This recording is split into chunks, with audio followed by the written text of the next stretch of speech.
Hola, bienvenidas a Cosmos y Psiquis. Hoy os voy a hablar del signo de Géminis, la tercera fase de la primavera. La primavera es la estación que en el zodíaco y en la naturaleza, ya que el zodíaco justamente refleja la evolución anual de la energía y su transformación a lo largo del año solar. La primavera es la época que pone especial énfasis en la sexualidad reproductiva. Ya vimos con Aries la hinchazón de los vegetales, que es un reflejo de la hinchazón de los genitales con la excitación, la subida de la savia. Vimos que Aries como simbolismo está muy vinculado al deseo. Vimos en Tauro, un signo yin, la apertura, la receptividad sensorial que produce justamente el placer, que produce también la fecundidad, la capacidad de recibir. Y ahora con Géminis cerramos esta fase primaveral especialmente sexual con lo que es el intercambio de información. A la primera vista no tiene mucho que ver porque es un signo mental que tiene que ver con la sexualidad, pues en la reproducción, ¿qué se produce? Un intercambio de información genética. Es decir, en la reproducción, sea de un vegetal, de un animal, de un ser humano, dos genomas intercambian sus informaciones y crean un tercer ser. De hecho, el número 3 es el lugar de Géminis en la secuencia zodiacal, es el tercer signo del zodíaco, simbolizando así la creación del uno diferente a partir de dos que se unen. Ese tercero es parecido a los dos que lo han creado, pero a la vez diferente de ambos. Dentro de cada especie se mantiene una cierta homogeneidad, coherencia, que hace que un mirlo sea un mirlo y no sea un abeto, y un abeto no sea un gusano, pero cada gusano y cada abeto y cada mirlo tiene un genoma un poquito diferente del de sus padres, como nosotros también. Entonces, esta diversidad, esta biodiversidad que caracteriza justamente la vida en la Tierra es gracias a este intercambio de información que se da a través de la reproducción. Y ahora, si llevamos esta observación al nivel mental humano, que es el ámbito privilegiado del aire, el elemento al cual pertenece el signo de Géminis, tenemos la comunicación verbal, que nos permite intercambiar información entre mentes. Y la comunicación verbal también se caracteriza por esta ambivalencia, reflejada en el símbolo de Géminis. Géminis está simbolizado por los gemelos. ¿Qué son los gemelos? Lo que es a la vez igual y diferente. Los gemelos tienen un mismo genoma, sin embargo, como personas se van desarrollando, van expresando diferencias. Entonces, en la comunicación pasa lo mismo. Para podernos comunicar los seres humanos necesitamos un lenguaje común. Cuanto más lenguaje común yo tenga con alguien, primero un idioma, pero además nos conocemos, además somos del mismo ámbito cultural, social, etc., más fluida va a ser la comunicación, y al revés, cuanto menos lenguaje tengamos en común, más escasa, limitada y laboriosa va a ser la comunicación. Sin embargo, incluso entre dos personas que se conozcan mucho, que tengan, digamos, una gran similaridad mental y un lenguaje, un código común muy asentado, siempre quedará una irreductible diferencia en la manera en que cada uno connota las palabras según las situaciones. Ahí está la complejidad y la sutileza de la comunicación, que es uno de los grandes desafíos que nos plantea Géminis, a la vez que nos da esta compleja y potentísima herramienta que es el lenguaje verbal y la comunicación verbal. A su vez, el uso de esta herramienta entraña también toda una complejidad. Y esta complejidad, esta sutileza, tienen que ver justamente con el elemento aire al cual pertenece Géminis, que el aire, ¿cómo es el aire? Es sutil, ligero, es inasible, y es versátil.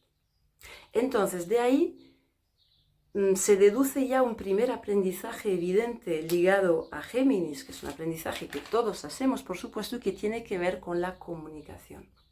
Saber comunicarnos, elegir propiamente las palabras que nos permitirán expresar lo que sentimos o pensamos, que esto sea entendido por otra persona, es decir, adaptarlas también al interlocutor, prever las posibles interpretaciones, estar atentos a las interpretaciones que nosotros hacemos también de lo que los demás nos dicen. O sea, ahí hay un trabajo de atención, de ajuste permanente, que tiene que ver con la inteligencia vincular. Es decir, si yo no tengo esta habilidad, esta inteligencia vincular de utilizar con conciencia la comunicación, pues seré una persona que va monologueando por la vida, no dialogando, que no sabe escuchar, que no sabe darse a entender, que presupone que los demás ya la entendieron sin haberse esforzado para que esto efectivamente sea el caso, porque es un esfuerzo darse a entender y entender a los demás en la comunicación. Requiere de un esfuerzo, de una atención, de una averiguación constante, de una escucha. De hecho, la escucha es una cualidad del aire en general. Ahora, la función de la palabra no solo es comunicativa. La palabra es lo que nos permite pensar y lo que da existencia a los conceptos. Es decir, yo no puedo nombrar algo de lo cual no sea consciente. Y recíprocamente, nombrar algo me puede hacer consciente de algo que estaba preconsciente, subconsciente. O sea que el uso del lenguaje refleja la conciencia que tenemos de las cosas, tanto individualmente como colectivamente. Hay conceptos que hoy en día usamos que hace décadas o siglos evidentemente no existían, porque no había tal conciencia de estas realidades, que evidentemente estaban, pero no había esta mirada sobre ellas. Y esto también a nivel individual, a medida que maduramos y que nuestra conciencia se desarrolla, podemos nombrar cosas que antes no podíamos nombrar. O las nombramos, pero detrás de ese nombrar ya hay otra riqueza, hay otra conciencia. Bueno, entonces, Mercurio es un planeta que contribuye de esta manera al desarrollo de la conciencia, llevando los contenidos pre o subconscientes a la conciencia. A ver, todos los planetas contribuyen al desarrollo de la conciencia. De hecho, si concebimos una carta natal como el mapa de una conciencia, los planetas simbolizan aquellas funciones psíquicas que todas entre ellas, cada una con su parte del trabajo, con su especialidad, contribuyen a que esta conciencia crezca, se desarrolle. Entonces, la función de Mercurio en este desarrollo de nuestra conciencia es, en primer lugar, conectar nuestras mentes, conectar nuestras conciencias a través de nuestras mentes, más bien, y hacer de esta manera que nuestras conciencias se desarrollen, porque ninguna conciencia se puede desarrollar aisladamente. Nos desarrollamos los unos con los otros y gracias a los otros a través del intercambio que Mercurio potencia y fomenta. Pero en segundo lugar también a través de este trabajo de llevar los contenidos inconscientes a la conciencia. Ahí yo visualizo a Mercurio como un pescador que con una red trae esos contenidos que están ahí en la orilla de lo consciente e inconsciente, esa orilla que es fluctuante, no es una orilla recta, lineal y clara entre blanco y negro, entre consciente e inconsciente, no, tiene mucho flujo y reflujo. Y Mercurio pesca estos contenidos que están a punto de salir y los trae a la orilla. Mercurio, Hermes, en la mitología griega, Mercurio en la mitología latina, es el mensajero de los dioses. Es un dios alado, bueno, tiene alas en los tobillos y en el casco, y esto simboliza la capacidad de movimiento, la versatilidad y la agilidad de Mercurio, pero sobre todo es mensajero. Y los mensajes, ¿a quién y de quién los trae? Pues entre los distintos niveles, justamente, entre los dioses del Olimpo, los hombres y el inframundo. De hecho, Mercurio es el único dios y también, o sea, ningún ser humano puede bajar al inframundo y volver de ahí, pero tampoco ningún dios fuera del soberano del inframundo, que es Hades en griego y Plutón en latín. Entonces, ¿qué simboliza esto en la mitología greco-latina? Pues justamente los distintos niveles de la conciencia, desde lo más inconsciente hacia lo más consciente, que sería el Olimpo, la claridad, la luz. Hay distintos niveles y Mercurio es el que hace de mensajero, el que permite que los contenidos puedan pasar de un nivel a otro y conecta los distintos niveles. De hecho, ya lo dije en el vídeo sobre el Escorpio, Hades, el soberano, el rey del inframundo, el dios del inframundo, es una palabra que en griego significa no forma. Es una manera de decir muerte, pero es una manera de decir muerte muy interesante porque es el potencial, es la energía aún no encarnada, sin forma. Entonces, justamente Mercurio tiene la función de llevar lo que aún no tiene forma a la forma visible. De esta manera, el lenguaje, al verbalizar sensaciones que aún eran preconscientes, subconscientes, las hace existir, las valida, las legitimiza. Esto es un proceso muy importante en nuestro crecimiento emocional, psíquico y en el desarrollo de nuestra conciencia. A medida que vamos verbalizando nuestras sensaciones, a veces por nosotros mismos, pero muchas veces ayudados por otras personas, experimentamos una gran liberación cuando una sensación puede ser verbalizada, porque esto la valida y la legitimiza.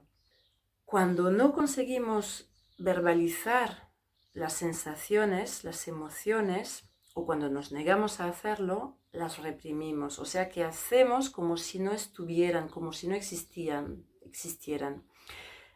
Esto es reprimirlas, esto es el proceso de represión descrito por Freud. Y cuando hacemos esto, las sensaciones que están, las emociones que están en el preconsciente actúan desde ahí, actúan desde la sombra. De ahí la necesidad de verbalizar los contenidos inconscientes cuando ya están maduros para hacerlo, evidentemente, porque esto les da una forma, una existencia a partir de la cual, dentro de la conciencia, a partir de la cual podremos ir modificando nuestra percepción de ellos e ir integrándolos. Mientras un contenido, una sensación, una emoción se queda en el preconsciente, en el subconsciente, no puede ser integrada a la conciencia y a la personalidad. Así que Mercurio es la función de comunicación, la comunicación horizontal entre los semejantes, entre nosotros y nuestros semejantes, y la comunicación vertical entre los distintos niveles de conciencia. Y estas dos comunicaciones colaboran, se entretejen, porque justamente es gracias a la comunicación que yo tengo con otras personas que verbalizo y que puedo hacer emerger contenidos inconscientes a la conciencia para luego irlos integrando. Entonces, Mercurio hace de puente entre las conciencias, nuestras conciencias que no se desarrollan aisladamente, que se desarrollan tejiendo una conciencia global. Mi conciencia no puede desarrollarse fuera de esta conciencia global. De hecho, se nutre de los conceptos y de las palabras que circulan entre nosotros, entre todos nosotros. Entonces, hablando de este aprendizaje, de este entretejer que hace Mercurio entre nosotros gracias a la comunicación verbal, quiero llegar a un segundo y muy relevante aprendizaje geminiano y terminar ya con él, que es la capacidad de relativizar. Es decir, justamente, ¿cómo me ayudan los demás a crecer en conciencia? Y los ayudo yo a ellos. y sin esto no sería posible el crecimiento y el desarrollo de mi conciencia. Pues gracias a la capacidad de relativizar. ¿Qué significa relativizar? Pues mirar algo desde varios puntos de vista. ¿Qué pasa? Que todos tenemos una subjetividad muy potente. ¿Qué es la subjetividad? Es ver las cosas desde cierto punto de vista propio, y ese punto de vista no es aleatorio, está producido por mi ego. ¿Qué es mi ego? Mi ego es mi autoimagen en un momento dado de mi vida, porque evidentemente mi autoimagen va cambiando y evolucionando a lo largo de mi vida. Entonces, esto que yo creo, que yo creo ser en un momento dado de mi vida, esta autoimagen, que puedo llamar también ego, me induce a mirar a los demás, a mirarme a mí misma y a mirar las situaciones desde cierto punto de vista. Evidentemente será el punto de vista que más confirme esta autoimagen, que más la valide, que más la confirme, que más me dé la razón, vamos, para decirlo simplemente. Entonces, desarrollar la capacidad de relativizar, ¿qué significa? Pues poder dejar entrar a mi conciencia otros puntos de vista que no sean aquel subjetivo que a mí me nace siempre, que es el que más me confirma, que más me da la razón, pero que realmente no me permite entender realmente qué pasa y quién soy y qué pasa con el otro y qué le pasa al otro, etc. Entonces, el trabajo geminiano es un trabajo de flexibilización.